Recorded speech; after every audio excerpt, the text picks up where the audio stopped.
side of his life was handled by one of the country's top television agents, who also dealt with celebrity speakers' bookings. And, of course, Humph did charity work. He always claimed most of this was done anonymously, but remarkably, thanks to ambiguous references on social media to fundraising events he'd attended, everyone seemed to know about it. Humph certainly regretted the end of his regular appearances on the box. He could become quite splenetic on the subject. I spent a little time on my own with him and had to listen to tirades about the short-sightedness of television executives and the incompetence of the hosts who had usurped his rightful place in the schedules. He was angry about the situation, and disappointed, yes. But I wouldn't have said his disappointment about the decline of his career was a sufficient motive for him to take his own life. But then, what did I know? The approach which had led to my involvement with the Carter family had come through Humph's wife, Teresa. She had just looked up online the declutterers round Chichester, known to the locals as Chai, where I'm based, and randomly chosen Spacewoman. During the years of maximum television earning, the Carters had bought a house near Amberley, a village at the foot of the South Downs in West Sussex. Though not quite qualifying as a stately home, it was a substantial 8-bedroom Victorian pile, and it was there that Humph and Teresa, well, I suspected Teresa mostly, had brought up their daughters Chloe and Kirsty. The two girls having been off their hands for some years, the Carters decided they needed to downsize, and they'd accumulated so much stuff during their residence in Staddles, that was the house's name, that they needed some basic decluttering done before they put the house on the market. I checked with Teresa that it was definitely decluttering she required. A lot of potential clients get in touch with Spacewoman when all they want is basic house clearance.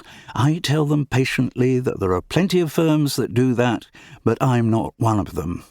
My business is helping people to find space in their homes by deciding what they want to keep and what they want to dispose of. Providing that service for people about to move, downsizing like the Carters, is not unusual. Actually, when I say the Carters wanted to downsize, I don't think that's quite accurate. Teresa Carter wanted to downsize. Humph was, I'm sure, less keen on the idea.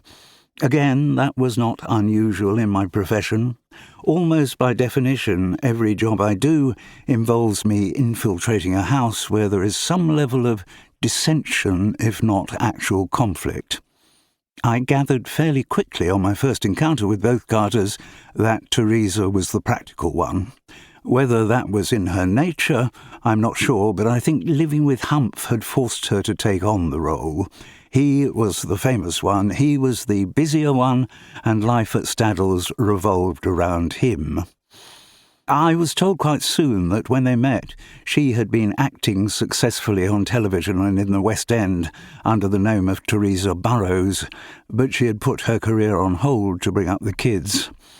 That period of their lives had coincided with the sudden explosion of Humph's television success, and Teresa's career had never quite been taken off hold. She hadn't gone back to acting. It was Humph's assumption that she would take charge of everything domestic while he enjoyed his fame. When I first saw Staddles, I realised what a burden being in charge of a place that size would be. Cleaners and gardeners could obviously help, but somebody had to make God knows how many daily decisions just to keep the whole show on the road.